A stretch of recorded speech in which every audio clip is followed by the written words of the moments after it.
A paz do Senhor, amados irmãos. Vamos estudar a lição da Escola Bíblica Dominical?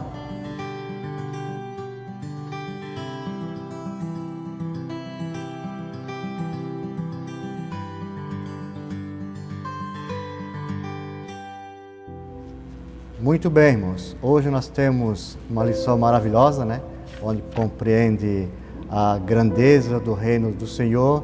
Estamos estudando a lição desse trimestre, né? Onde fala a igreja eleita, redimida pelo sangue de Cristo e selada com o Espírito Santo da promessa.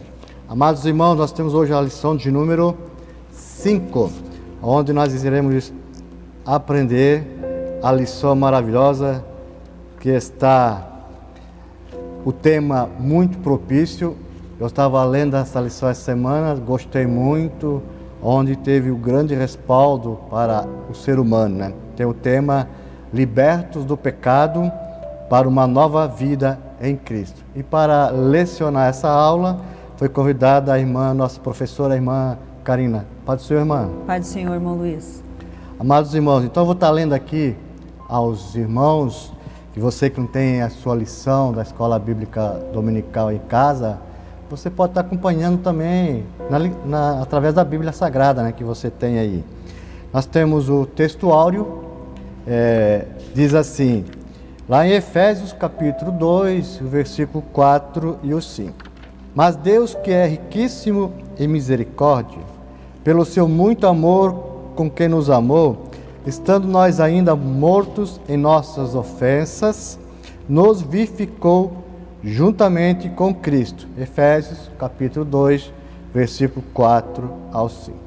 A verdade prática, temos por meio da maravilhosa graça divina, fomos libertos do pecado, perdoados e salvos da condenação e ainda recebemos o direito à vida eterna. Que maravilhosa verdade prática, bem verdadeira mesmo, aquele que aceita Cristo e tem uma vida maravilhosa com o Senhor.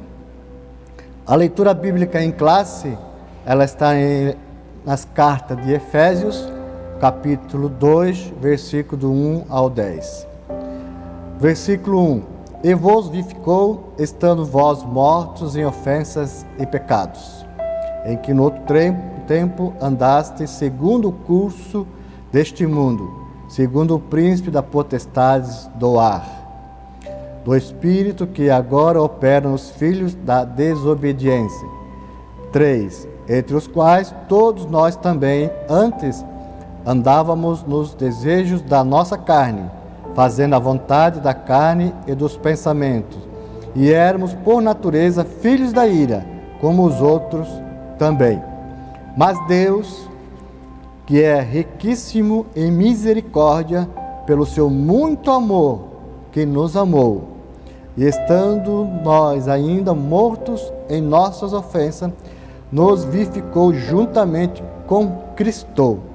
Pela graça sois salvos, e nos ressuscitou juntamente com Ele, e nos fez assentar nos lugares celestiais em Cristo Jesus, para mostrar nos séculos vindouros os abundantes riquezas da sua graça, pela sua benignidade para conosco em Cristo Jesus. 8.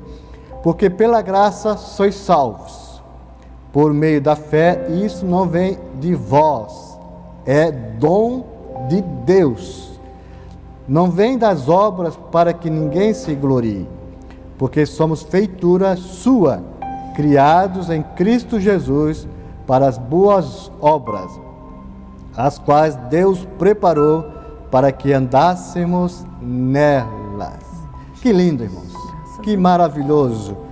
Esse capítulo 2. Irmã Karina, parece que agora nós estamos entrando no capítulo 2, né? Isso. Então nós temos aqui a antiga natureza morta em ofensas e pecados. Já estarei passando para a nossa professora. Vivificados pela graça. E o terceiro tópico, né? A salvação não vem das obras. Irmã Karina, que maravilhosa lição. Muito maravilhosa, irmão Luiz. Como a gente já vinha falando, é uma lição extremamente doutrinária, e o autor até começa o primeiro tópico abordando a respeito da antiga natureza morta em ofensas e em pecados. No primeiro subtópico, nós vamos abordar a questão da nossa condição anterior, como estávamos antes de recebermos a Jesus. Então, essa condição anterior, ela também pode ser destacada como a nossa velha criatura ou a nossa antiga natureza. É bom que a gente saliente que, ao recebermos Jesus como Salvador, nós recebemos do Senhor também uma nova vida. E essa nova vida, ela nos dá força e nos faz sucumbir à velha natureza, aquela herdada de Adão. Só que é importante nós observarmos que não é porque estamos com uma nova vida em Cristo que a velha natureza foi destruída, de maneira nenhuma. Nós precisamos entender, não é, irmão Luiz, que a velha natureza, ela convive com a nova, exceto enfraquecida, vamos dizer assim, porque a nova natureza, ela alimenta-se da palavra de Deus, logo ela fica fortalecida, sucumbindo à natureza antiga. Então, o versículo 1 da nossa leitura em classe, que é o que vai abordar o primeiro subtópico, diz: E vos vivificou, estando vós mortos em vossas ofensas e pecados. A palavra ofensa, ela vem do grego paramptoma e tem o sentido de passo em falso. Mas esse passo em falso não é um descuido.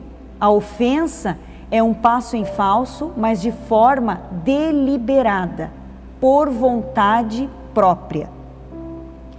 E a palavra pecado, ela vem também de um termo grego que é harmatia, o qual descreve como aquele que erra o alvo. Então nós estávamos mortos nas nossas ofensas, porque deliberadamente pisávamos em falso, indo para longe de Deus. E da mesma forma, mortos no pecado, porque sempre errávamos o alvo. Nunca acertávamos, nunca conseguíamos nos alinhar com Deus. Porque a atitude de aproximação, ela veio de Deus para conosco. É impossível o homem, por sua própria vontade, ligar-se com Deus. É Jesus, é Deus, através de Jesus, seu Filho, que tomou a iniciativa e se ligou com o homem. Fora disso, irmãos, seriam só passos em falsos, seriam só erros de alvo. Mas em Cristo nós podemos pisar firmes, porque Ele é a rocha que nos sustenta, e nós podemos também sempre, em Jesus, acertar o alvo. O apóstolo Paulo, ele distingue pelo menos 5 características da vida que nós vivíamos estando longe de Deus.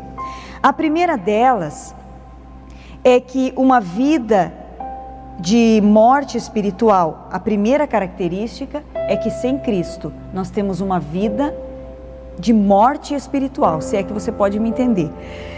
O que seria então nós vamos caracterizar essa morte espiritual? Talvez você conheça alguém, ou até já tenha vivenciado uma situação onde você expressa-se dizendo: a minha vida é vazia. Talvez você já tenha vivenciado ou ouvido alguém trabalhar em busca de preencher a sua alma. Alguém que está com a alma triste, angustiada, vazia e buscando a felicidade.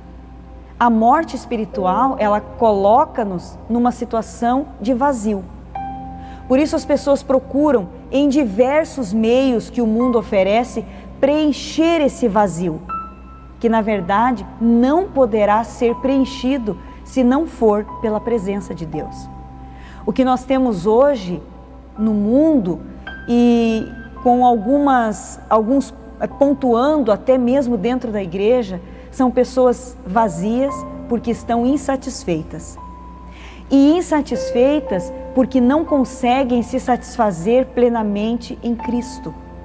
Não conseguem preencher a sua alma, os seus desejos, as suas vontades em Cristo.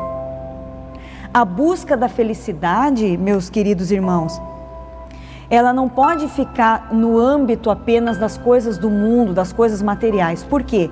Porque no mundo tudo é passageiro. A felicidade que eu tenho hoje no âmbito das coisas materiais, amanhã ela já não existe mais. Mas a alegria que Jesus nos propõe, nessa nova vida que Ele nos oferece, é uma alegria intensa, verdadeira e que está acima das circunstâncias. Em Cristo, eu não preciso de alguma coisa para ser feliz, irmão Luiz. Em Cristo, eu não preciso conquistar coisas para ser feliz. Em Cristo, eu sou feliz simplesmente por estar satisfeita com Cristo. Um outro detalhe dessa questão de almas mortas no pecado e vazias em si mesmas, ela está relacionada com a falta de gratidão. As pessoas têm muito, numa situação como nós vivemos hoje, essa situação de pandemia, por exemplo, as pessoas focam naquilo que é ruim e deixam de agradecer por aquilo que é bom. O fato de eu estar saudável, de você estar saudável, o fato de termos 2, 3 ou até 4 refeições é um milagre de Deus. E nós devemos ser gratos por isso. O fato de termos um teto onde refugiar o nosso corpo, onde nos aquecer, uma cama, um chuveiro, tudo isso é motivo de agradecermos. E muitas vezes as pessoas estão vazias, lançando o olhar sobre o além, sobre aquilo que elas não podem ter e deixando de agradecer aquilo que já está na sua mão, aquilo que Deus já deu. Eu preciso informá-los que enquanto você, enquanto eu, enquanto nós não agradecermos a Deus pelo que temos, talvez não alcancemos aquilo que desejamos. Nós precisamos ser gratos, irmãos. A felicidade, a vivificação da nossa alma está em que sejamos gratos a Deus. A vida é um milagre e nós devemos agradecer a Deus todos os dias. Ainda mais nós que somos crentes, né? Somos salvos em Cristo, agradecer em primeiro lugar pela salvação, né, irmão? Primeiro, a salvação tem gente que muitas pessoas parece que esquece disso. Você não pode ter tudo na tua vida, mas você é um salvo em Cristo, você tem que agradecer a tua salvação que Cristo deu para você. Isso é um mérito de Deus para nossas vidas. E parece que muita gente esquece desse agradecimento, né? É verdade. E a palavra de Deus diz que estamos mortos em ofensas e pecados. Para nós entendermos melhor essa questão de mortos em ofensas, obviamente que nós não estamos falando aqui de morte física, mas morte espiritual. Que o diga Adão e Eva. Eles tinham uma circunstância totalmente favorável. Eles tinham tudo o que precisavam e desejavam para viverem e ser felizes. Mas eles lançaram o olhar aquilo que eles não tinham e esqueceram-se de agradecer e de valorizar a grande dádiva que tinham. Então, nesse momento, quando eles se tornam insatisfeitos com aquela grandeza que Deus lhes dá, eles então lançam o olhar sobre outras coisas passageiras, coisas efêmeras. E o que Jesus nos oferece com a sua salvação são coisas eternas, que tem valor eterno, que não termina amanhã ou que não acaba por causa de uma doença ou por causa de uma necessidade. O que Deus nos oferece é eterno. Adão e Eva não entenderam isso. E infelizmente, muitos homens e muitas mulheres ainda não entenderam isso até o tempo de hoje. A Bíblia diz em Gênesis 3:23 que eles foram lançados para fora do jardim, porque não obedeceram a Deus e a consequência, ou seja, a causa que lhes trouxe o efeito de saírem fora do jardim foi porque eles desobedeceram, foi porque eles não foram gratos, foi porque eles não puderam enxergar a perfeição de tudo que Deus havia preparado para eles. Então seja grato, irmão, pelo que você tem. Um outro exemplo bíblico, irmão Luiz, fica na pessoa de 2 reis importantes de Israel, Saul e Davi. Saul, ele era um homem que pensava ser alguma coisa, mas não era. Davi era um homem que pensava não ser nada, mas ele era, porque Davi era grato. Porque Davi tinha um coração voltado para Deus, porque Davi sabia agradecer a Deus. Ele sabia, ele reconhecia o lugar de onde havia saído e aonde o Senhor o havia colocado. Então, quando nós entendemos o lugar de onde saímos, um lugar de morte, de condenação, de choro, de desesperança, e entendemos para onde o Senhor nos levou, então nós entendemos que nós já estamos no jardim, já estamos de volta no paraíso, porque desde que Adão e Eva de lá foram expulsos, o homem só conseguiu e conseguirá plenamente chegar lá de novo através de Cristo, porque o próprio Jesus, ele diz que ele é o caminho, a verdade e a vida, e ninguém pode chegar ao céu, à presença do Pai, se não for por Deus. Devemos entender que o apóstolo Paulo está dizendo que o homem sem Deus, ele não está apenas sujeito à morte ou uma subsistência, ou uma sentença de morte, ele realmente está morto. Morto porque ele está sob controle de uma natureza pecadora. As palavras análogas, ofensa e pecado, elas enfatizam a natureza dessa morte. Ofensa, atitude, ou seja, alude aos desejos carnais, a ânsia de satisfazer esses desejos por meios, muitas vezes promíscuos, imorais, são notórios, evidentes e repulsivos. Então, as ofensas, elas aludem exatamente àquilo que nós fazemos com o nosso corpo.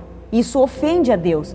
Aquilo que nós não cuidamos ao fazer com os nossos corpos, ofende ao Senhor, porque a Bíblia diz que o nosso corpo, ele é templo e morada do Espírito Santo. De outra maneira, o pecado, ele designa mais especificamente os desejos da mente, os pecados dos pensamentos e ideias e os propósitos e inclinações.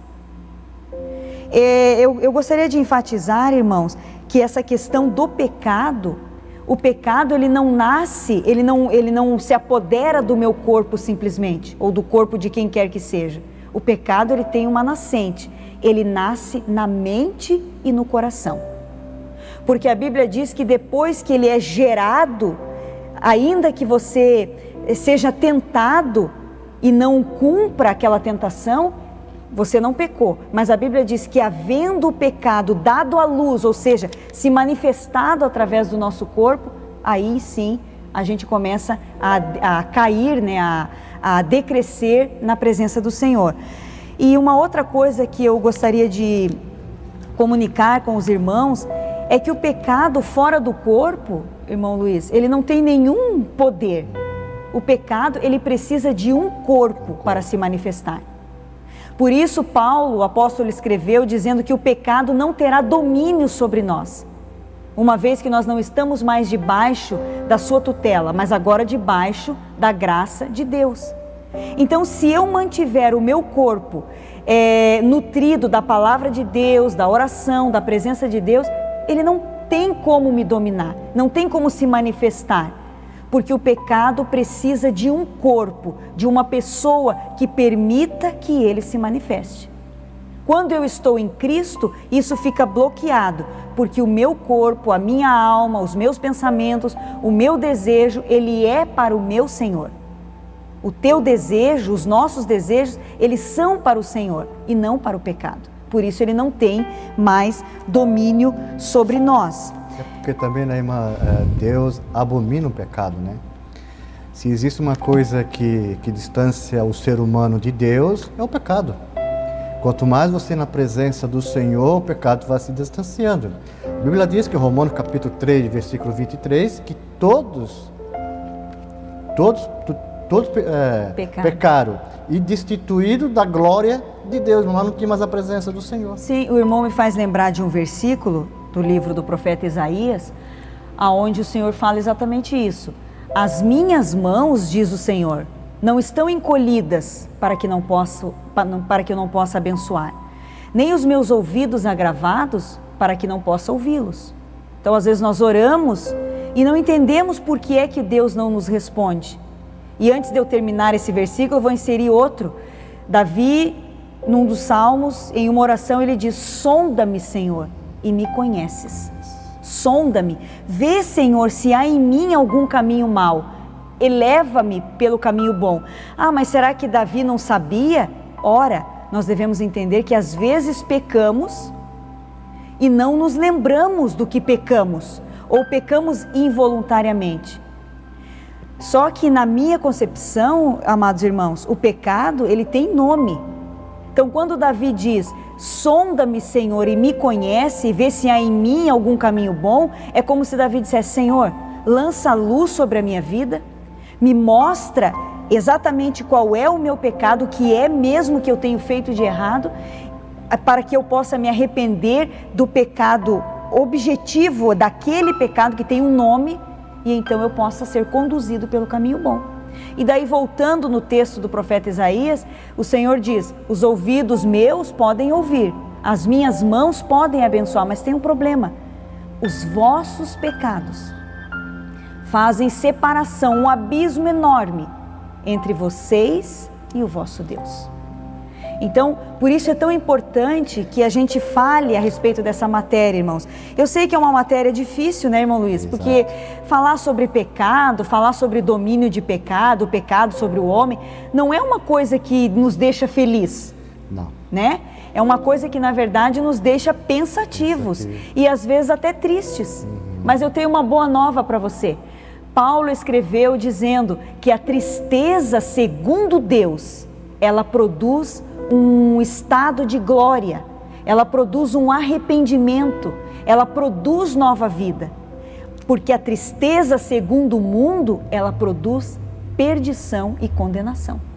Então, se você está entristecido por causa do pecado, eu tenho outra boa nova para você. É porque o Espírito Santo está lançando luz sobre isso na tua vida e te dando a oportunidade de confessar, se arrepender, deixar e vir para Jesus. Isso não é uma notícia maravilhosa? Ainda dá tempo, né, irmã? Dá tempo, Ainda claro que dá tempo, sempre. Esse Deus misericordioso através de Jesus Cristo. Que amor maravilhoso, né, irmã? Que é maravilhoso, irmão. É um amor indescritível. O subtópico 2 da nossa lição diz: nossas ofensas e pecados. A má conduta em que noutro tempo andastes é descrita por Paulo por meio da metáfora do ato de andar. Refere-se às atitudes erradas adotadas na vida passada do salvo, antes da regeneração.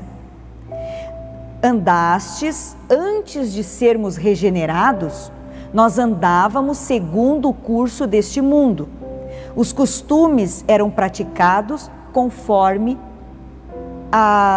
o sistema mundano da época, tais como imoralidade, o furto, a mentira. Uma constatação de que o salvo não deve tornar a forma do mundo, relativizar o pecado e muito menos ajuntar-se à maneira de viver do seu tempo. Veja que Paulo está nos orientando a Éfeso, aos crentes de Éfeso e também, obviamente, a nós, dizendo que nós não podemos relativizar o pecado. O que seria relativizar o pecado? É colocar o pecado sob o meu ponto de vista, digamos assim. No meu ponto de vista, isso não é pecado. Isso é relativizar. Por quê? Porque o pecado, ele é uma coisa absoluta. Existe. Ele existe. E ele é palpável porque ele tem um corpo para se manifestar. Então eu não posso dizer, do meu ponto de vista, isso não é pecado. Do ponto de vista daquele irmão, ele não está pecando. Isso é relativizar. Por quê? Porque o pecado eu vejo do ponto de vista bíblico. É a Bíblia que vai me dizer se é pecado ou não. Então as pessoas relativizam o pecado e com isso elas relativizam a Bíblia também, querendo distorcer textos, e Paulo já orienta sobre isso, dizendo que os incautos, os leigos, os ignorantes, eles distorcem para quê? Para a sua própria condenação. Então não existe o meu ponto de vista acerca do pecado, ou o teu, ou de quem quer que seja. Existe o pecado do ponto de vista bíblico. Existe o erro de alvo do ponto de vista bíblico. Em detectando isso, devemos imediatamente nos arrepender e nos converter desse caminho, voltando-nos para o Senhor. Andastes então segundo o príncipe da potestade do ar, uma alusão a Satanás, que exerce autoridade sobre os poderes do mal, João 12:31 nos diz que ele era o príncipe deste mundo, indica que os agentes malignos têm capacidade sim de influenciar homens desobedientes e incrédulos. É claro que as pessoas que não estão sob a influência de Deus, elas estão sob a influência do diabo. Se não fosse assim, Paulo, inspirado por Deus, não teria escrito Efésios 6, a partir do versículo 10, que nos fala de um capacete, que é o capacete da salvação. Do que é que esse capacete nos protege? Senão das setas do inimigo, porque ele influencia todos os homens, ou melhor dizendo, ele deseja influenciar a todos. Os que estão munidos das armaduras de Deus, leia lá Efésios 6, a partir do versículo 10. Os que estão munidos dessa armadura, a seta bate e volta, não pega. Mas os que não as têm, eles são influenciados, sim, pelas hostes espirituais da maldade. Haja visto o que acontece no mundo, que nos apavora e que parece que não é nem verdade. O que é isso? Apenas um homem na sua própria maldade? É claro que tem muita maldade de homem aqui, mas mistura a maldade do homem com a influência maligna e veja se isso não explode tudo. Parece que eles estavam andando conforme suas pernas, né, irmã? Sim. Das coisas que estavam acontecendo na cidade de Éfeso. E hoje nós vemos, não é diferente também. As pessoas hoje, elas falam, fazem as coisas dos seus pensamentos, das suas inteligências, do seu alto custo de vida, dos seus altos padrões, e esquecendo do grande princípio que é a palavra de Deus. E o apóstolo Paulo, a gente vê que ele está preocupado com os irmãos. Você não tem mais que andar como andava antes. Agora vocês aceitaram a Cristo, você tem que aceitar. Agora vocês têm um rumo, vocês têm um caminho a seguir, que é a palavra de Deus. E isso ele falou no século I, né? 20 séculos depois, nós vivemos a mesma realidade. E Paulo ainda escreve na sua carta de 2 Coríntios 4, versículo 4, nos quais o príncipe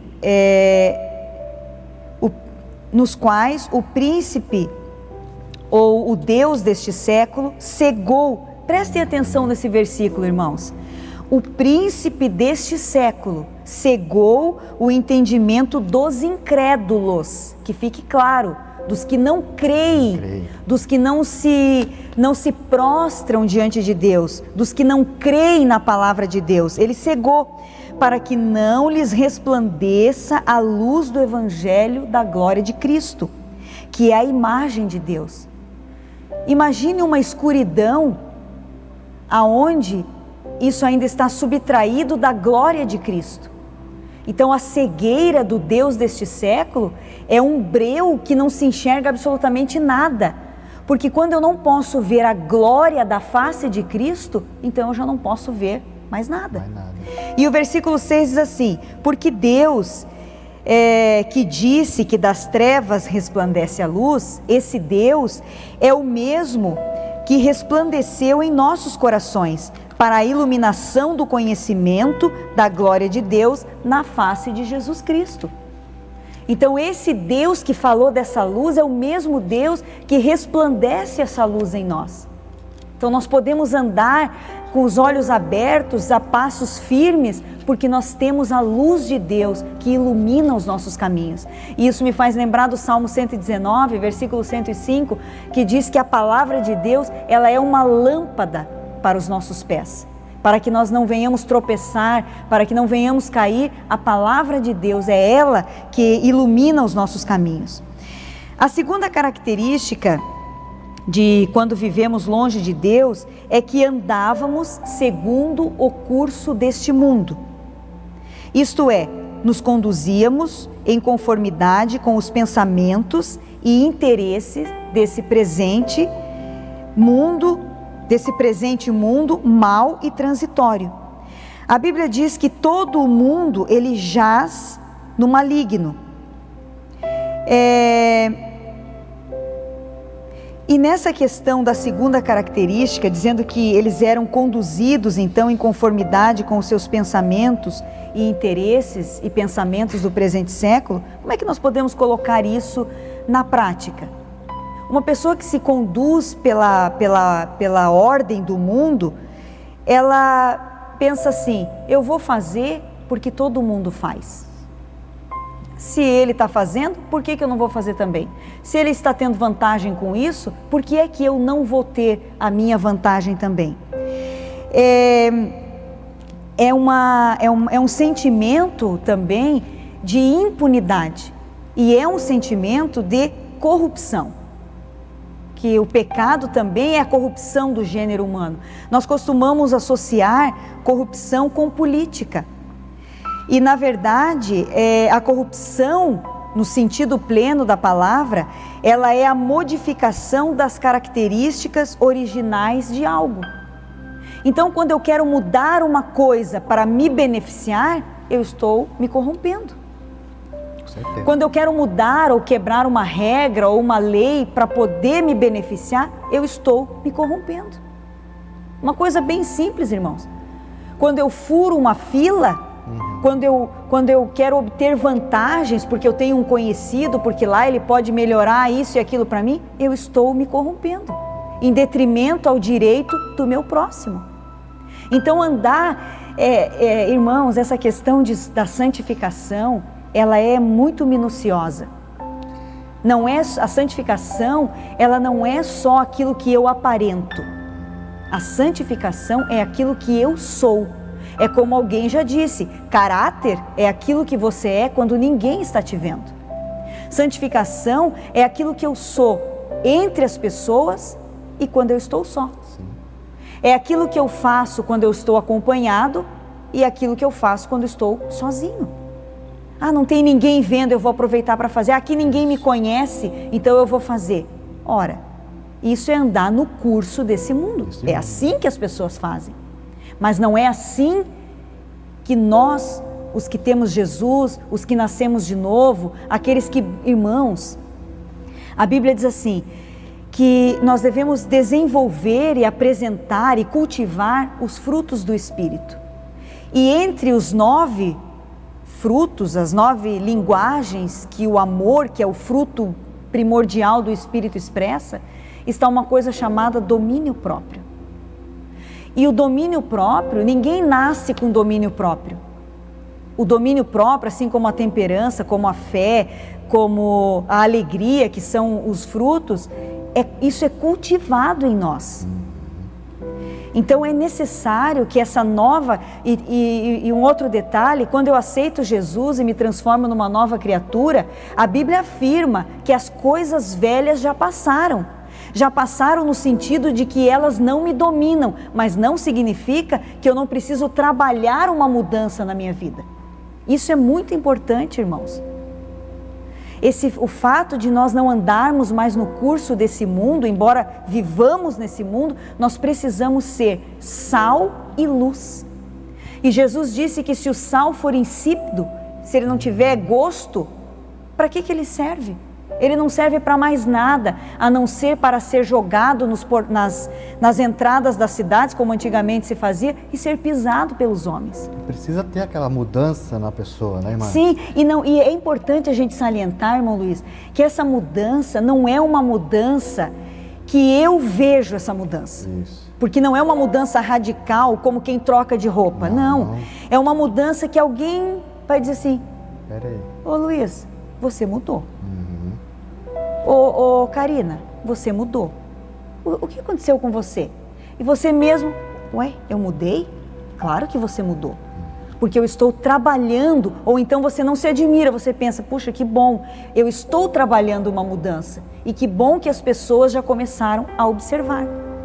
Porque quando eu mudo, eu não preciso dizer: olha, você está vendo como eu mudei? Não, quando eu mudo, as pessoas dizem: você mudou. Esse seria o verdadeiro grande milagre, irmão. O camarada que fazia as coisas erradas antigamente, né? Se ele fumava, ou bebia, ou prostituía-se, as coisas do mundo. E agora ele tem um encontro com a palavra, ele tem um encontro com Cristo, ele é transformado, foi mudado, e não praticar mais o que ele praticava. Isso é para a sociedade. Eles olham assim: pô, mas aquele camarada fazia isso, isso, isso. Hoje ele casou, tem uma mulher, tem filho, está na igreja, pastor de igreja, etc, etc. Mudou, Deus mudou a sua vida. Eu sempre digo: é um milagre Deus ressuscitar alguém? Sim. É um milagre Deus curar? Sim. Mas o grande milagre é a transformação do ser humano. Sim. E a transformação, irmãos, que fique assim bem pontuado, são nas pequenas coisas que nós precisamos mudar. Nas pequenas atitudes. Porque uma grande pedra é fácil de desviar. Mas no cascalho, às vezes, do nada nós pisamos, escorregamos e caímos. Eu quero comparar essa grande pedra a grandes pecados, né? Aqueles dos quais os 10 mandamentos nos falam, como assassinato, adultério, roubo, cobiça. Esses são grandes pecados. Isso. Mas os pecadinhos, aquelas pedrinhas pequenas, a gente não vê. Parece que acham que não é pecado, né, irmã? Isso. Assim também são as transformações. As grandes transformações, elas parecem que são mais fáceis de ser trabalhadas, porque todos estão vendo. Mas as pequenas, aquela lá no âmbito do lar, no âmbito da família, no âmbito do trabalho, no âmbito do eu comigo mesmo, essas são mais difíceis. E é nisso aqui que aparecem os grandes resultados de transformação na vida das pessoas. E isso a gente consegue como? Sozinhos? De maneira nenhuma. Ninguém consegue mudar de dentro para fora sozinho. Sozinho eu mudo só de fora para dentro. Né? Eu mudo o jeito do cabelo, a roupa que visto, enfim. Mas de dentro para fora, essa transformação é só o Espírito Santo que faz, através da palavra de Deus. Ainda o versículo, o tópico 2, subtópico 2.3 diz assim: andávamos fazendo a vontade da carne e dos pensamentos. Isso refere-se à inclinação para fazer o mal, algo que é inerente, é próprio da natureza pecaminosa. Veja o que está escrito em Gênesis capítulo 5, versículo 6.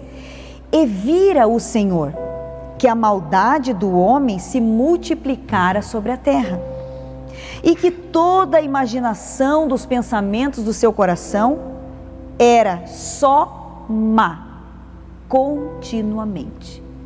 Quando Deus olhou a geração antes de Noé ainda, Ele viu que o coração dos homens, eles só maquinavam mal.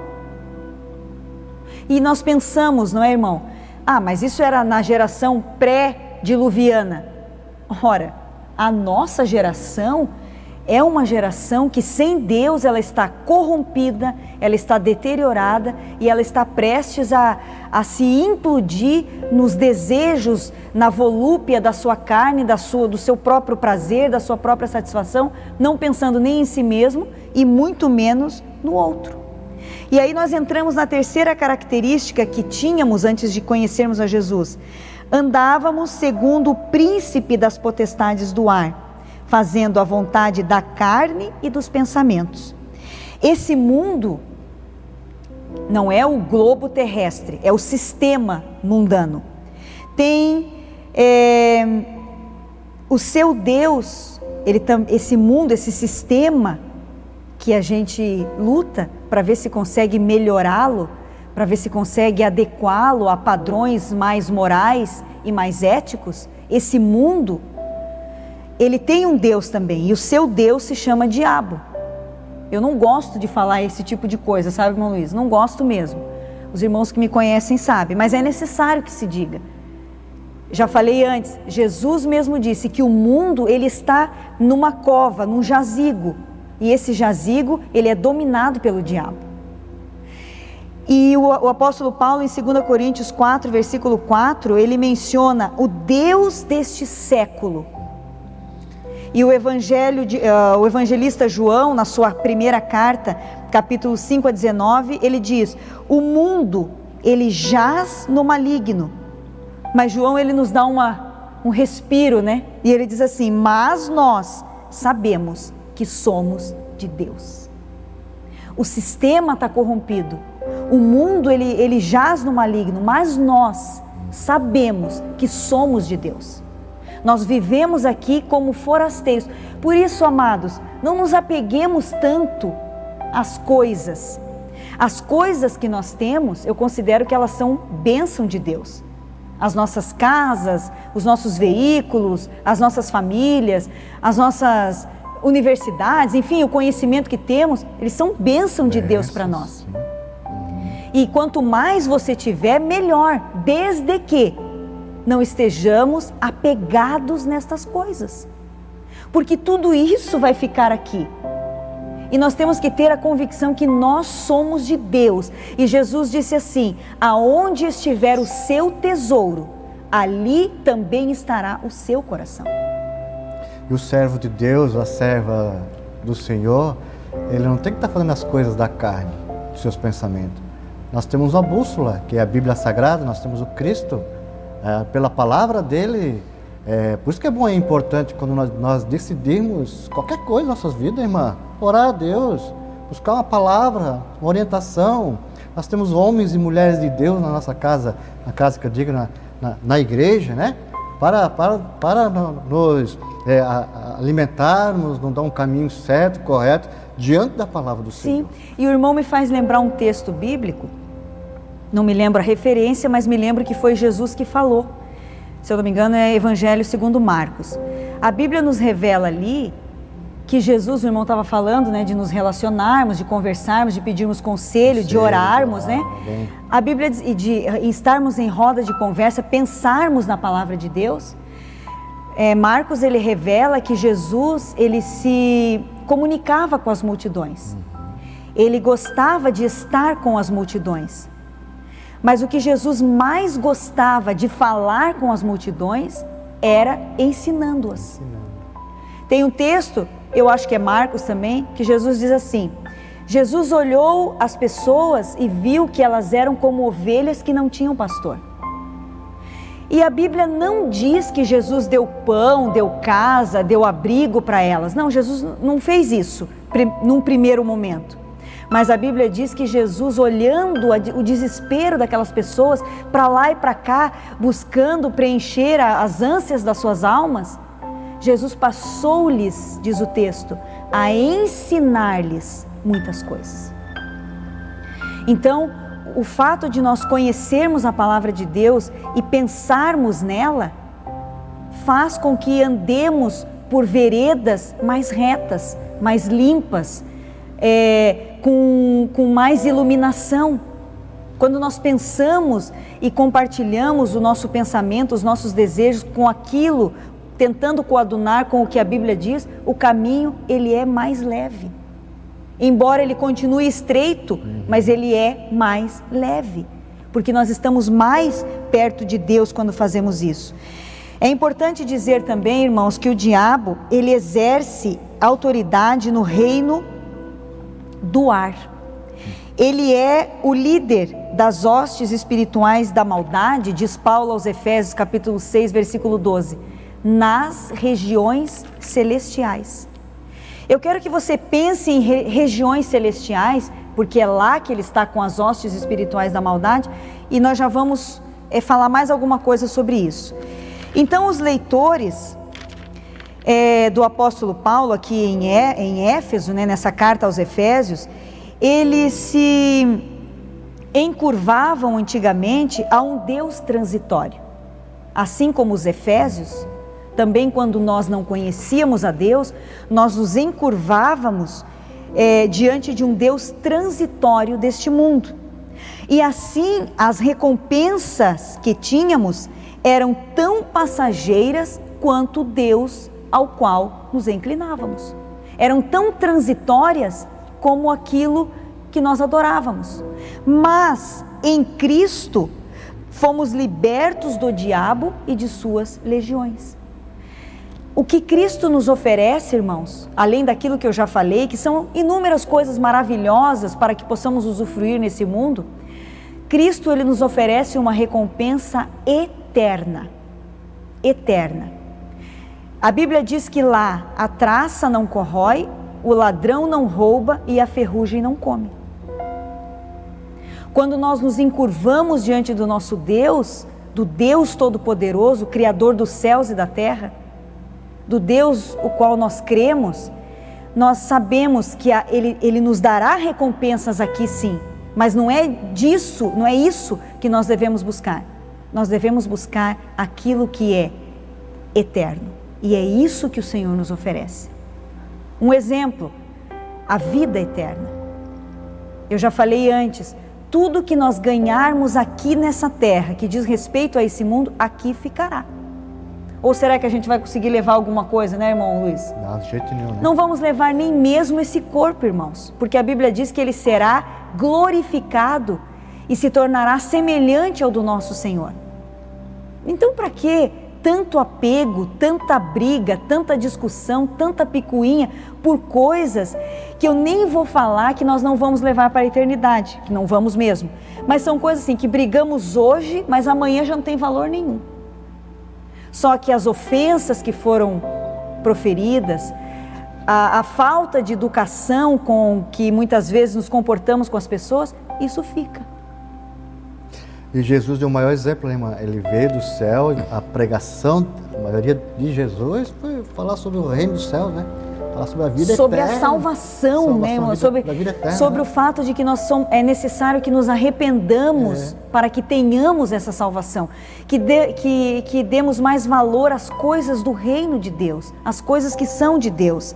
A quarta característica que tínhamos é que vivíamos nos desejos da carne, isto é, a vida era mantida dentro dos limites, dos apetites, dos impulsos próprios da natureza caída, entregues aos desejos ardentes, satisfazendo a vontade da carne e dos pensamentos. Hoje não. Hoje nós não somos mais servos destas coisas. Isso não nos domina mais. Hoje nós somos servos de Cristo, que nos ama, que nos liberta, que nos capacita, que nos torna pessoas melhores. A quinta e última, éramos por natureza filhos da ira, do ódio, da desavença, da raiva.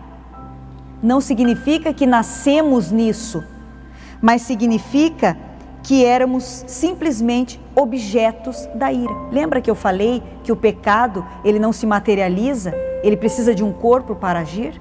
Quando éramos filhos da ira, dávamos vazão ao pecado. Logo estávamos mergulhados num lamaçal de pecado. Mas quando o Senhor nos resgatou desse lamaçal, Ele nos lavou, nos remiu, nos deu novas vestes e além dele nos dar vestes, Ele ainda nos revestiu, ou seja, Ele colocou uma outra roupa por cima, glória a Deus, que é o revestimento do Espírito Santo de Deus. Então nós não precisamos mais ficarmos à mercê de algo, de alguém ou de situações que nos escravizem. Nós somos livres, irmãos. Nós somos livres em Cristo Jesus. E Paulo, ele expressa-se dizendo, para sermos livres é que Jesus nos libertou. Isso obviamente não se trata de libertinagem, mas se trata de sermos livres do pecado, da maldição, dos dissabores, da condenação eterna. E vivemos livremente para Cristo e para a vida eterna. Eu quero, falando isso, eu me lembro de uma outra coisa. Ninguém deve servir a Jesus por medo do pecado, ou seja, do inferno, perdão. Ninguém deve servir a Jesus por medo do inferno. Não faça isso, irmão. Porque quando nós vivemos para Cristo, o inferno ele não é uma realidade na nossa vida. Por isso que eu até nem gosto de falar sobre ele, tampouco do príncipe dele. Mas saliento nesta noite para que entendamos que nós devemos servir a Jesus por amor a Jesus. Porque o amor com que Jesus nos amou, ele não tem explicação. Porque da onde Jesus nos tirou, ninguém mais nos tiraria, nem poderia, porque não havia poder para isso. O nosso resgate, ele foi pago com sangue, nos fazendo entender que só a morte poderia nos salvar. Mas se nós morrêssemos, morreríamos em pecado. Então alguém precisaria morrer e ressuscitar para fazer então, para criar uma nova geração de salvos. E foi isso que Jesus fez. Ele tornou-se pecado por nós para nos livrar da condenação do pecado, morreu na cruz do Calvário, verteu seu sangue, porque a Bíblia diz que na antiga aliança nada se purificava sem sangue.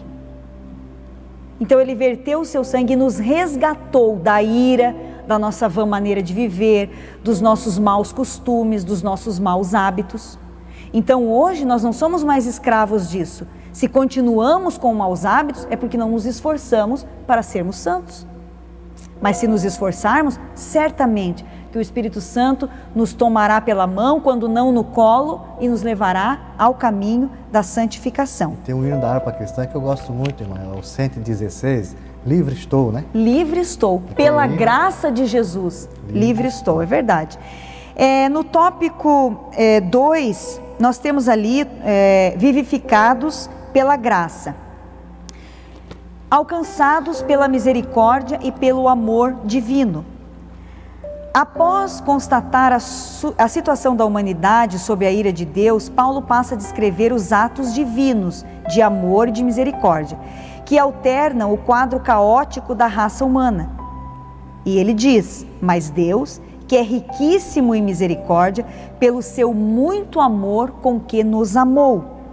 Em Cristo, Deus historicamente entrou com ímpeto na trágica situação da humanidade. Repito, a iniciativa foi de Deus. Em Cristo ele entrou na nossa história. E hoje Jesus entra com ímpeto no estado pecador de cada ser humano arrependido, para dar-nos salvação, mesmo quando ainda estávamos mortos em nossas ofensas. O seu amor, aleluia, estava agindo em nosso favor. Mesmo quando nós nem perguntávamos por Deus, o seu amor já agia em nosso favor. O subtópico 2 repete o tópico que diz: vivificados por sua graça. O amor de Deus nos alcançou, isso é fato. Não estamos mais mortos por Cristo, não estamos mais mortos por Cristo. Ele nos deu a vida outra vez. Fomos vivificados sem mérito algum, por meio da graça, que é um favor que nós não merecíamos. Exaltados por sua graça, o poder de Deus, irmãos, nos ressuscitou juntamente com Ele e nos fez assentar nos lugares celestiais. Você conseguiu fazer a conexão? Veja, a Bíblia diz que as hostes espirituais da maldade, elas estão atuando nas regiões celestes. E no mesmo livro, Paulo diz que o Senhor nos ressuscitou juntamente com Ele e nos fez assentar nestas regiões, nas regiões celestiais. Então eu quero salientar isso, queridos irmãos, para destacar que essa questão de velha criatura e nova criatura, elas são antagônicas e elas lutam entre si. Porque na mesma região que nós estamos assentados por ressuscitar com Cristo, é a região aonde habitam as hostes espirituais da maldade, querendo nos ensinar o quê? Que nós temos que estar sempre alerta. E Jesus, lá no livro de Mateus, ele já disse: ore e vigie. Então é necessário, irmãos, que estejamos sempre vigilantes sobre as nossas palavras, sobre os nossos pensamentos e sobre as nossas atitudes. Vigilância total. Porque a Bíblia diz que, de fato, o Senhor está acampado ao nosso redor.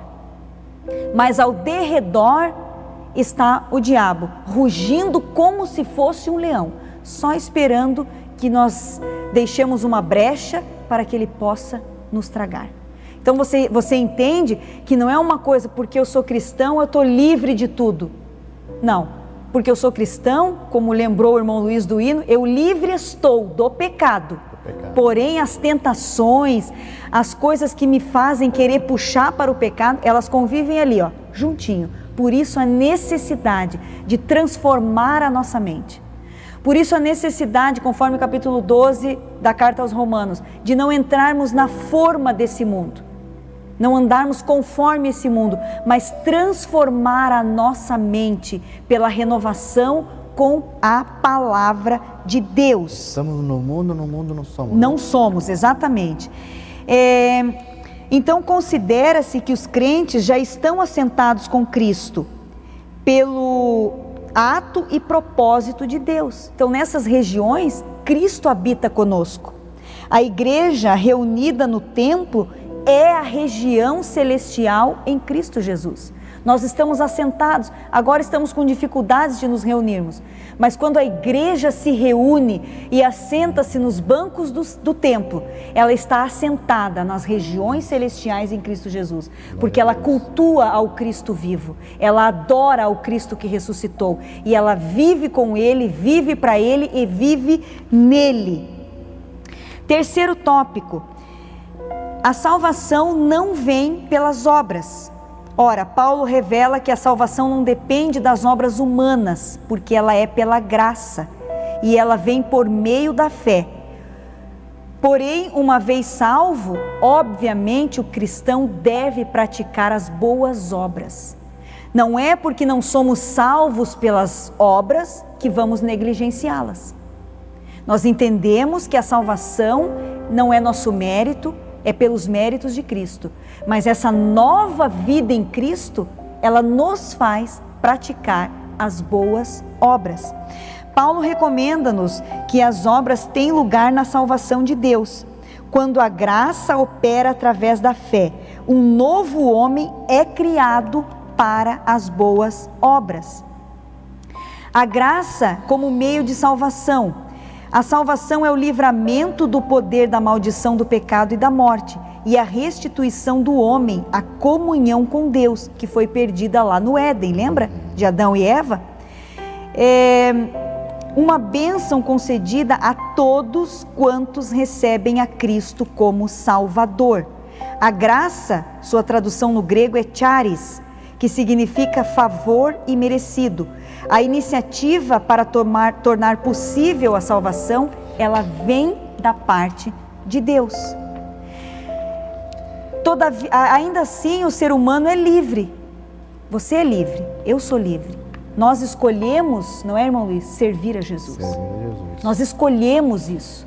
Você escolheu isso. E se você ainda não escolheu, você pode escolher servir a Jesus. Jesus, ele disse assim: quem quiser vir após mim. Quem quiser.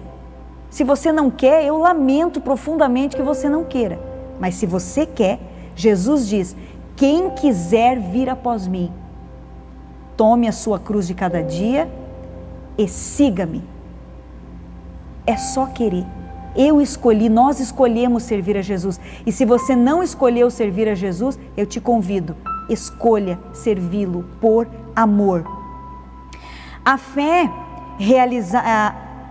realizada por Cristo, ela é a resposta à graça de Deus através da qual recebemos a salvação. Então, a fé que eu tenho em Cristo é a resposta que Deus me deu para que eu pudesse receber a salvação. Terminando a minha parte, o último tópico diz: as obras como evidência de salvação. Bem, como a salvação é uma realidade divina, agora nós somos feitura sua, feitura de Deus, criados agora em Cristo. Para quê? Para as boas obras. Nós fomos recriados, irmãos, em Cristo, para que pudéssemos, por causa do amor com que Cristo nos amou, por causa da fé que Ele infundiu nos nossos corações através da sua palavra, por causa da consciência que Ele faz com que tenhamos, à luz da sua palavra, nós pudéssemos agora praticar boas obras. E essas boas obras não é só no sentido filantrópico, é também no sentido moral e no sentido ético. Eu preciso praticar o que é bom, eu preciso fazer o que é bom, porque a Bíblia também diz que aquele que sabe fazer o bem, que palavra, hein, irmão Luiz? E não faz, comete pecado. Então você sabe fazer o bem, nós sabemos fazer o bem, devemos fazer, porque Cristo nos recriou, nos salvou, nos deu a condição de novas criaturas, para que pudéssemos praticar boas obras. Queridos, Deus abençoe vocês e até uma próxima aula. Amém, irmã. E as boas obras, irmã, segue os passos do salvo, né? Sim. Porque tem muita gente achando que eu vou fazer a obra e não cumpre aquilo que Jesus falou para nós, né? De segui-lo a Ele. Eu fazendo a obra, eu vou fazer as manifestações públicas, vou ajudar o próximo e não aceitou a Cristo ainda. Elas estão achando que essas pessoas vão ser salvas. E não, como diz a irmã Karina, a nossa professora, é através de Cristo. Se o salvo aceitou a Cristo, tem que fazer as boas obras também, tem que acompanhar com a salvação. Isso, elas acompanham a salvação, ela exatamente, irmão Luiz. O salvo, né? Irmã Karina, Deus abençoe. Amém. Muito obrigado Amém. por mais essa oportunidade, né? Graças a Deus. Até a próxima. Para nós finalizarmos aqui, amados, quero ler a conclusão aos amados irmãos, que você que nos acompanhou aí, Deus abençoe a cada um de vocês. Fique sempre conosco, né? Conclusão. Antes da regeneração, éramos filhos da ira e condenados à perdição eterna. Mas um ato de amor divino, aleluia, por meio da sua maravilhosa graça, que é Cristo, nos tornamos filhos por adoção. Essa gloriosa salvação nos foi concedida independente de nossas obras. A partir da salvação, passamos a praticar as boas obras que glorificam o Deus do nosso Pai. Está lá em Mateus capítulo 5, versículo 16. Deus abençoe a cada um dos irmãos, né, que esteve conosco nessa aula. E a próxima lição, eu quero convidar você e sua família, né, vai falar sobre a condição dos gentios sem Deus. Uma maravilhosa aula também. Amados irmãos, nós vamos orar, pedir a Deus a sua graça e a sua misericórdia, né? Aquele que nos salvou. Eu quero orar por você. Quem sabe você está em dúvida, que você está olhando para as coisas deste mundo e esqueceu de olhar para Deus, está preocupado com essas coisas que estão acontecendo no mundo, com essa pandemia, está deixando você aflito, nervoso e não sabe o que fazer. Olha, nós que somos salvos em Cristo, irmãos, nós temos um Deus poderoso, que nós servimos esse Deus, e Ele te escolheu para estar juntamente com Ele. Você é um salvo em Cristo, você tem uma oportunidade tão rica e bela de orar, de buscar isso de Deus para a sua vida, para a sua família, porque nós servimos um Deus todo-poderoso. Eu quero orar por você, sua família, a quem que nesse exato momento, aquela pessoa que está precisando, aquela pessoa que você está olhando para nós, olhando assim, pois eu preciso desse Cristo. E hoje é o horário, o tempo que o Senhor deu para ti nesse momento, é de você dobrar o teu joelho e pedir a graça do Pai. Pai amado, Pai, em nome de Jesus Cristo, teu Filho querido, Senhor. Queremos, Senhor, te louvar, te agradecer por essa rica oportunidade, Senhor.